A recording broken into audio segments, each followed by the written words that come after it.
നമ്മൾ നന്നായിട്ട് യാത്ര ചെയ്ത് ക്ഷീണിക്കുമ്പോൾ ഈ തണുത്ത വെള്ളത്തിൽ കുളിരരുവിയാണ് വരുന്നത്. ആ തണുത്ത വെള്ളം എന്ന് പറഞ്ഞാൽ ഒരു ഐസ് വാട്ടറിൽ ഒന്ന് മുഖം കഴുകി കഴിഞ്ഞാൽ നല്ല ഫ്രഷ് ആവും. ഇനി യാത്ര തുടരാം.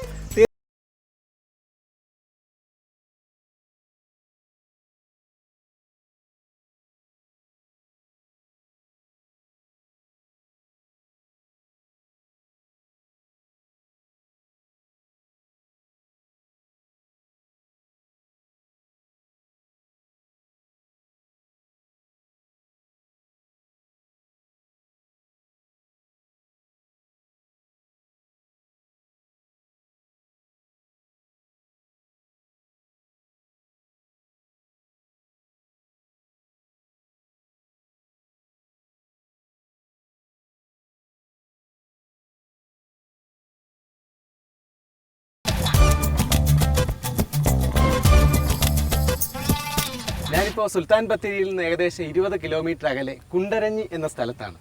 നമ്മൾ സാധാരണ കാണാത്ത ഒരുപാട് കാഴ്ചകൾ ഞാനിവിടെ കണ്ടു. ഇത് കണ്ടപ്പോൾ ദൈവത്തിൻ്റെ സ്വന്തം നാട് ഇതാണോ?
നമുക്ക് ഇവിടെ പിന്നെ വെള്ളൻ എന്ന് പറയുന്ന ഒരാളുണ്ട്. ട്രൈബൽ ഫുഡിൽ ഒരു ആധികാരികമായിട്ട് സംസാരിക്കാൻ കഴിയുന്ന കുറെ എക്സിബിഷനിലൊക്കെ പങ്കെടുത്തിട്ടുണ്ട്. ഈ കുറുമ എന്ന് പറഞ്ഞൊരു വിഭാഗമുണ്ട്. അതിന്റെ അവരുടെ എല്ലാത്തരം ഫുഡും അവരുടെ കൾച്ചറായിട്ട് ബന്ധപ്പെട്ടാണല്ലോ ഫുഡും. അപ്പൊ അത് പ്രിപ്പയർ ചെയ്യുന്നതിൽ ഭയങ്കര നെല്ലാറച്ചാൽ എന്ന് പേര് വരാൻ കാരണം നെല്ലാറച്ചാൽ എന്ന് പറഞ്ഞാൽ ശരിക്കും നെല്ലിന്റെ ഒരു കേന്ദ്രമായിരുന്നു, നെല്ലിന്റെ ഒരു അറിയായിരുന്നു. പക്ഷെ ഇപ്പം വയല് മുഴുവൻ വെള്ളത്തിൽ മുങ്ങിപ്പോയി. നെല്ലാറച്ചാലൊക്കെ നമുക്കിനി ഇപ്പൊ അങ്ങോട്ട് പോകാം. ഇവിടുന്ന് ഒരു കുറച്ച് ദൂരം കൂടിയുള്ള.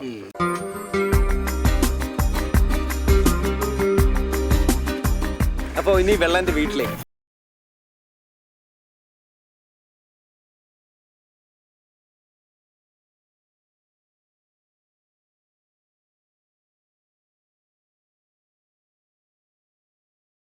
ഒരു പയ്യനെയാണ് മനസ്സിൽ കണ്ടത്. എവിടെയാ? തിരുവനന്തപുരത്താണ്. നമ്മൾ തിരുവനന്തപുരമൊക്കെ വന്നിട്ടുണ്ട്. പിന്നെ അങ്ങനെ മേളയ്ക്കൊക്കെ പങ്കെടുക്കാറുണ്ട്.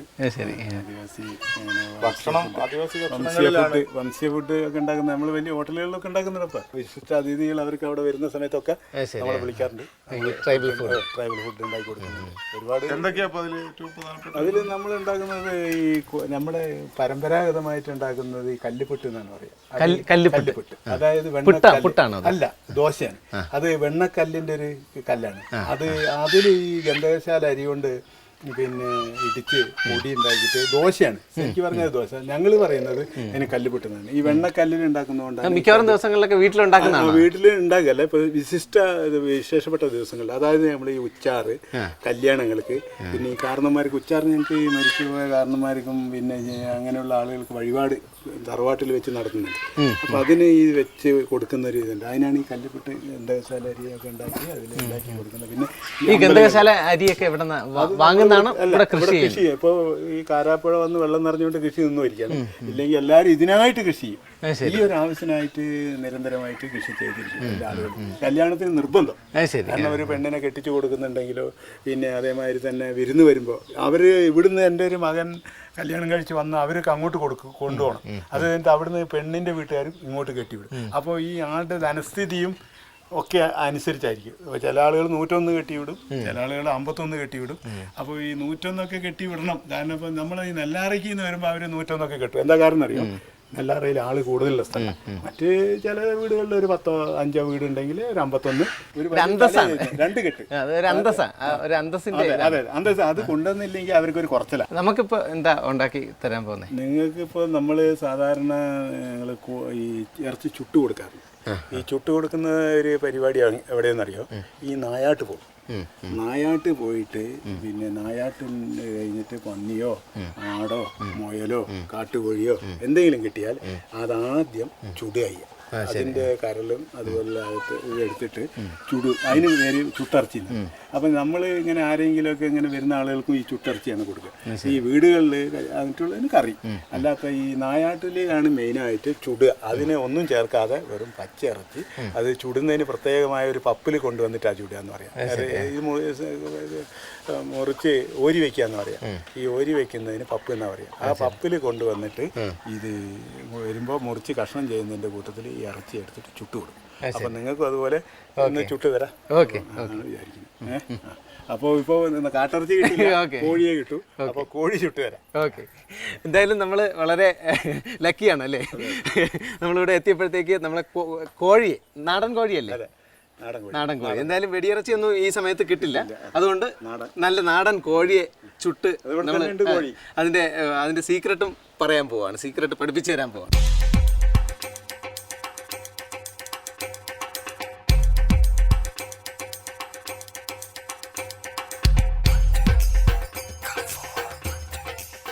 അപ്പോൾ വാഴപ്പോളയായി, വാഴ ഇലയായി. Real taste of Kerala.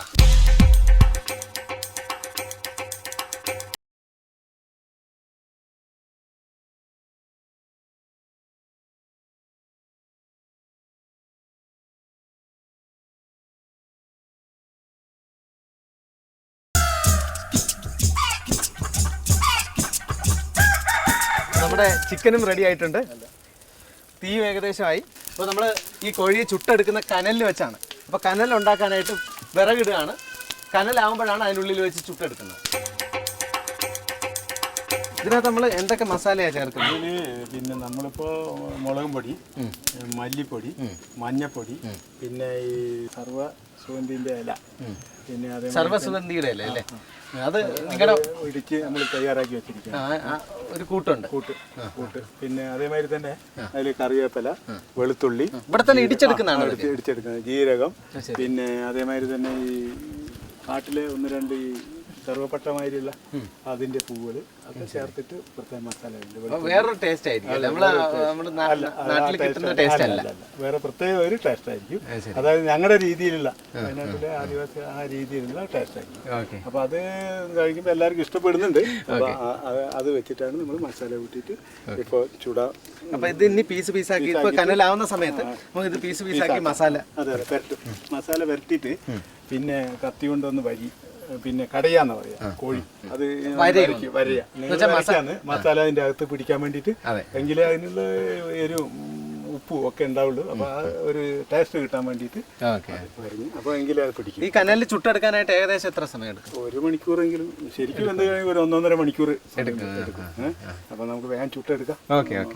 അപ്പൊ ഇനി നമുക്ക് ചെയ്യാനായിട്ട് ഒരുപാട് പണികളുണ്ട്. ഇതിനെ ചെറിയ പീസാക്കണം. അതിനകത്ത് മസാല, അതെ, മസാല അരച്ച് ചേർക്കണം. ഈ കനലാവണം. വാഴപ്പോളയിൽ പൊതിയണം. ഇതിനകത്ത് വെച്ച് ചുട്ടെടുക്കണം.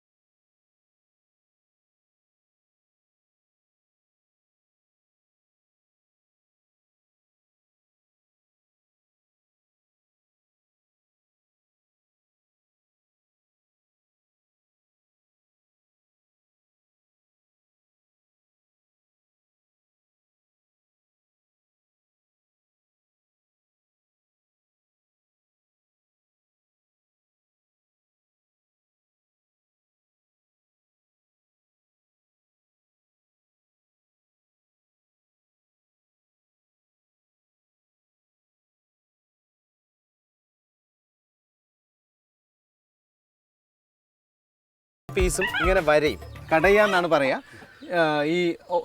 നമ്മൾ ഇതിനകത്ത് ചേർക്കുന്ന മസാല ഒരു നാടൻ കൂട്ടാണ് ഇവരുടെ. ആ മസാല ഇതിനകത്ത് ചേർന്ന് പിടിച്ച് ഇത് നല്ല ടേസ്റ്റി ആയിട്ട് വരാൻ വേണ്ടിയിട്ടാണ്. അതുമാത്രമല്ല എല്ലാ ഭാഗവും ഒരുമിച്ച് വെന്ത് കിട്ടാൻ കൂടിയിട്ടാണ്. ഇനി നമ്മൾ ഇതിൻ്റെ 3ാം ഘട്ടത്തിലേക്ക് കടന്നിരിക്കുകയാണ്. മസാല കൂട്ട് ഉണ്ടാക്കുകയാണ്. ഇതിനകത്ത് പൊള്ളിച്ചല്ല ചുട്ടെടുക്കുകയാണ്. ആ ഇറച്ചി ചുട്ടെടുക്കാനായിട്ടുള്ള മസാല കൂട്ട് ഉണ്ടാക്കുകയാണ്. അതിന് വേണ്ടിയിട്ട് പച്ച കുരുമുളകൊക്കെ ഉണ്ട്. പച്ചക്കുരുമുളകുണ്ട്, മസാലകളുണ്ട്. ഇനി എടുത്തു പറയേണ്ട മറ്റൊരു പ്രത്യേകത എനിക്കിവിടെ കാണാൻ കഴിഞ്ഞത് ഈ അടുക്കളയുടെ ഒരു പ്രത്യേകതയാണ്. ഈ അടുപ്പ് തന്നെ ലിങ്ക്ഡ് ആണ്. ഒരു അടുപ്പിൽ വെച്ച് കഴിഞ്ഞാൽ അടുത്ത അടുപ്പിൽ വെക്കുന്ന സാധനം കൂടി വേവും. അത് മാത്രമല്ല ഇവിടെ നിന്ന് വിറകൊക്കെ പെട്ടെന്ന് കിട്ടാൻ വേണ്ടിയിട്ട് വിറകൊക്കെ അടുക്കി വെക്കുന്ന വിറക് പുര ഇതിൻ്റെ അതിനോട് ചേർന്നാണ്. പിന്നെ മറ്റൊരു പ്രത്യേകത കറിവേപ്പിലൊക്കെ ഇതിൽ നിന്ന് ഇങ്ങനെ പറിച്ചെടുത്താൽ മതി. തൊട്ടടുത്ത് തന്നെ എല്ലാ സാധനങ്ങളും കിട്ടും. നമ്മൾ ഈ ചിക്കന് വേണ്ടിയിട്ട് മസാല ഉണ്ടാക്കുന്നത് മൺചട്ടിയിലാണ്. മൺചട്ടിയിൽ വെളിച്ചെണ്ണ ഒഴിച്ചിട്ടാണ് അതിൻ്റെ മസാല ഉണ്ടാക്കുന്നത്.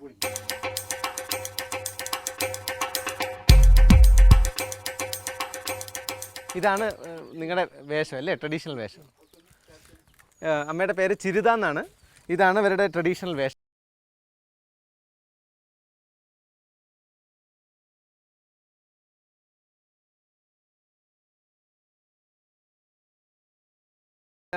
മസാലയൊക്കെ പുരട്ടിയിട്ട് ചുട്ടെടുക്കാൻ വേണ്ടിയിട്ട് വാഴയുടെ പോള ഇളക്കി എടുക്കുകയാണ്.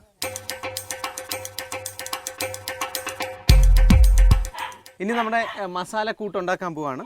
മസാല വഴറ്റിയാണ് എടുക്കുന്നത്. അതിന് വേണ്ടിയിട്ട് കണ്ടോ 2 അടുപ്പ് ഒരുമിച്ച് കത്തുന്നുണ്ട്. നമ്മൾ അടുപ്പിലൊരു മൺചട്ടി വെച്ചു. അതിൽ 2-3 സ്പൂൺ എണ്ണ ഒഴിച്ചു. വെളിച്ചെണ്ണയാണ് ഉപയോഗിക്കുന്നത്.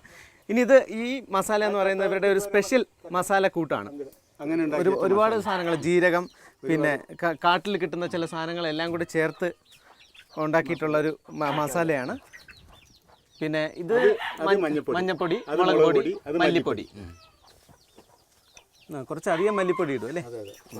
അപ്പോൾ ഒരു 4-5 സ്പൂൺ മല്ലിപ്പൊടി ഇട്ടു. ഒരു 3 സ്പൂൺ മുളക് പൊടി ഇട്ടു. നമ്മുടെ മസാലയും ഒരു 2-3 സ്പൂൺ ഇട്ടു. 4 സ്പൂൺ. പിന്നെ മഞ്ഞപ്പൊടി ഇച്ചിരി ഇട്ടു.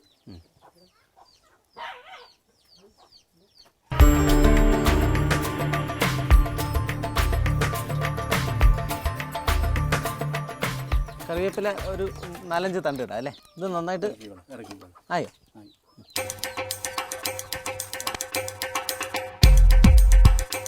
ഇത് വറുത്തെടുത്തപ്പോൾ തന്നെ നല്ല മണം വരുന്നുണ്ട്. നമ്മൾ സാധാരണ നാട്ടിൽ കിട്ടുന്നൊരു മണമല്ല. സാധാരണ നമ്മൾ മസാലക്കൂട്ടൊക്കെ ഉണ്ടാക്കുമ്പോഴുള്ള മണമല്ല. ഇതിനൊരു സ്പെഷ്യൽ മണം. നമ്മളിപ്പോൾ ഉണ്ടാക്കിയ മസാലയുടെ കൂടെ ചേർക്കാനായിട്ട് ഇഞ്ചിയും വെളുത്തുള്ളിയും ചെറിയ ഉള്ളിയും പച്ചക്കുരുമുളകും ചേർത്ത് അരയ്ക്കാൻ പോവാണ്. കറിവേപ്പിലയും കൂട്ടത്തിൽ കറിവേപ്പിലയുണ്ട് അല്ലേ?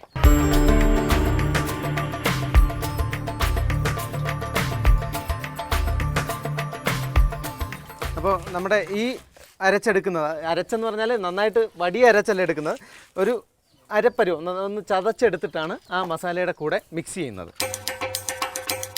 അപ്പോൾ നമ്മുടെ കഴുകി വൃത്തിയാക്കി മഞ്ഞൾപ്പൊടിയൊക്കെ ഇട്ട് കഴുകി വൃത്തിയാക്കി പീസാക്കി അത് വരയും ചെയ്തിട്ടുള്ള ചിക്കൻ റെഡി ആയിട്ടുണ്ട്. അതുപോലെ നമ്മൾ വഴറ്റിയെടുത്ത മസാല, അതിനകത്ത് മുളക് പൊടിയുണ്ട്, മല്ലിപ്പൊടിയാണ് ഏറ്റവും കൂടുതൽ. മല്ലിപ്പൊടി, മുളക് പൊടി, പിന്നെ ഒരു സ്പെഷ്യൽ മസാലക്കൂട്ടെന്ന് പറഞ്ഞ സാധനം, പിന്നെ നമ്മൾ കുറച്ച് ഇതും ചേർത്തിട്ടുണ്ട്, മഞ്ഞൾപ്പൊടിയും കറിവേപ്പിലയും ചേർത്തു നന്നായിട്ട് വഴറ്റിയെടുത്തു. പിന്നെ ഒന്ന് ചതച്ചെടുത്ത ചെറിയ ഉള്ളി, ഇഞ്ചി, കുരുമുളക്, പച്ചക്കുരുമുളക്, കറിവേപ്പില, വെളുത്തുള്ളി. അപ്പോൾ ഇതെല്ലാം മിക്സ് ചെയ്യണം അല്ലേ? ഇനി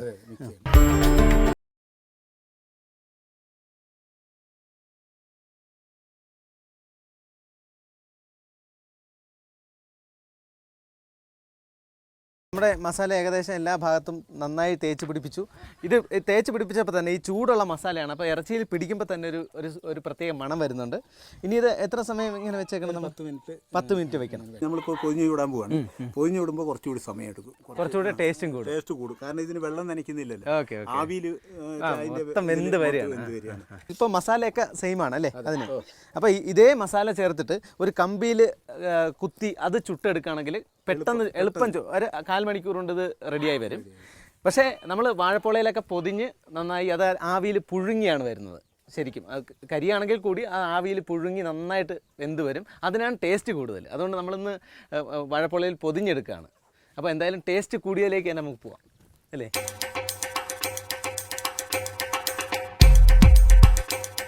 ഇത് പൊതിയാനായിട്ട് ഇല വാട്ടിയെടുക്കണം. അതിന് വേണ്ടിയിട്ട് ഇല വാട്ടിയെടുത്ത് കഴിഞ്ഞു.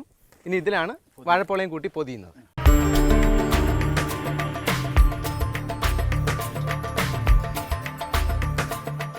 നമ്മളിപ്പോൾ എത്ര പൊതി വയ്ക്കുന്നുണ്ട്? 3 പൊതി. 3 പൊതി. ഒരു കോഴി 3 പൊതിയാക്കിയിട്ടാണ് വയ്ക്കുന്നത്. അപ്പോൾ നമ്മളിപ്പോൾ നാടൻ കോഴി 3 പൊതിയിലാക്കിയാണ് വയ്ക്കുന്നത്.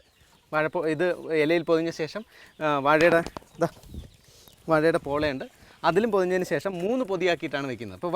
ഇപ്പോൾ കാട്ട് മൃഗങ്ങളൊക്കെ ആണെങ്കിൽ ഒരുപാട് 5ഉം 6ഉം ഒക്കെ പൊതികളുണ്ടാവും, അതിൻ്റെ വലിപ്പത്തിനനുസരിച്ച്.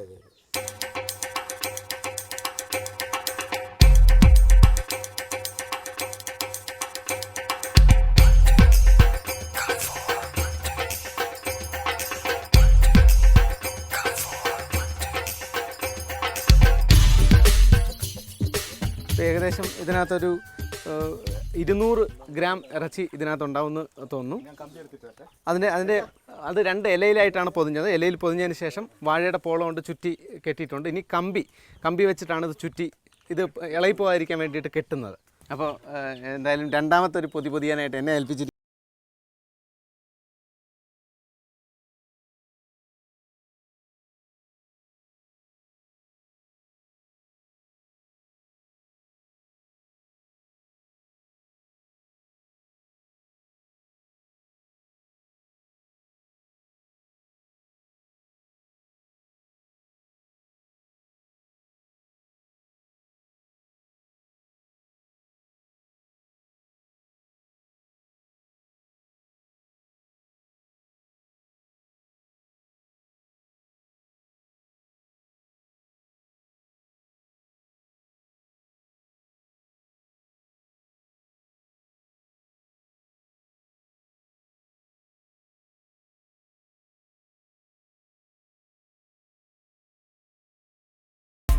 ഇലയിൽ കോഴി 3 ഭാഗങ്ങളായിട്ട് ഭാഗിച്ചു. അതിൽ ഒരു ഭാഗം ഇലയിൽ പൊതിഞ്ഞു.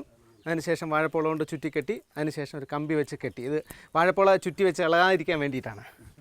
അപ്പോൾ ഏകദേശം ഒരു 200 ഗ്രാം വെച്ചിട്ടുള്ള 200-300 ഗ്രാം വെച്ചിട്ടുള്ള ഒരു 3 പൊതികളാക്കി മാറ്റിയിട്ടുണ്ട്. ഇതിനി കനലിൽ ചുട്ടെടുക്കണം. ഇവിടെ കനലും റെഡിയാണ്. വെക്കട്ടെ.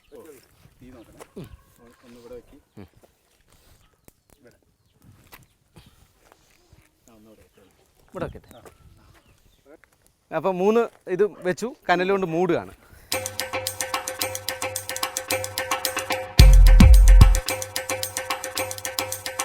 നമ്മൾ 3 പാർട്ടാക്കിയത് കനൽ വകഞ്ഞ് മാറ്റിയിട്ട് ആ കനലിനുള്ളിൽ വെച്ച് അതിൻ്റെ മുകളിൽ കൂടെ കനലും ഇട്ട് അതിൻ്റെ മുകളിൽ വിറകും വെച്ച് ഇനിയിപ്പോൾ ഈ കനലിൽ ഇരുന്നിട്ട് കുറേ സമയം കൊണ്ട് ഇതിങ്ങനെ ആവിയിലെന്ന് പറഞ്ഞാൽ അതിൻ്റെ ചുറ്റാകെ കരിഞ്ഞ് വരുമ്പോൾ അത് കരിയുന്നതാണ് ഇതിൻ്റെ വേവിൻ്റെ സമയമെന്ന് പറയുന്നത്. ഏകദേശം 1 മണിക്കൂർ എടുക്കും. അതുവരെ നമുക്ക് വിശന്ന് കൊതിയൂറിയിരിക്കാം. അക്ഷമനായിട്ട് ഏകദേശം 1 മണിക്കൂറിന് അടുപ്പിച്ചൊക്കെ ഞാൻ പിടിച്ചു. പക്ഷേ എനിക്ക് സഹിക്കാൻ പറ്റില്ല. കാരണം നമുക്ക് ഒരു പീസെങ്കിലും എടുത്ത് നോക്കാം അല്ലേ. ഇതിപ്പോൾ പാകമായി അല്ലേ?